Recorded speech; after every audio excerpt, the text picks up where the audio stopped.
एक गरुड आणि एक घुबड फार दिवस एकमेकांशी भांडत असत. शेवटी त्यांनी परस्परांशी मित्रत्वाचे वागण्याची शपथ घेतली व एकमेकांच्या पिल्लास खाऊ नये असे ठरविले.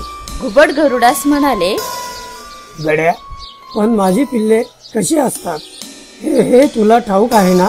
ठाऊक नसेल तर ती दुसऱ्या एखाद्या पक्षाची आहेत असे समजून तू त्यांना गट्ट करशील अशी मला भीती वाटते. गरुड म्हणाला, खरेच तुझी पिल्ले कशी असतात हे मला मुळीच ठाऊक नाही. घुबड म्हणाले, ऐक तर, माझी पिल्ले फार सुंदर असतात. त्यांचे डोळे सुंदर, पिसे सुंदर, सगळेच काही सुंदर असते. या वर्णनावरून माझी पिल्ले कोणती हे तुला सहज समजेल. पुढे एके दिवशी एका झाडाच्या डोलीत गरुडास घुबडाची पिल्ले सापडली. त्यांकडे पाहून तो म्हणाला, किती घाणेरडी आणि कुरूप पिल्ले ही. आपली पिल्ले फार सुंदर असतात म्हणून घुबडाने सांगितले आहे तेव्हा ही घुबडाची पिल्ले नसतील.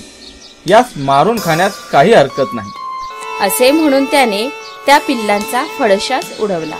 आपली पिल्ले नाहीशी झालेली पाहून घुबड गरुडाला म्हणाले, गड्या, माझी पिल्ले तूच मारून खाल्लीस असे मला वाटते. गरुड म्हणाला, मी खाल्ली खरी, पण तो माझा दोष नव्हे.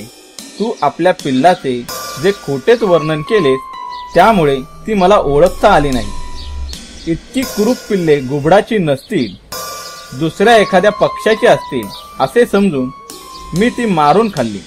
यात माझा काय अपराध आहे बरे? तात्पर्य: नेहमी खरे बोलावे.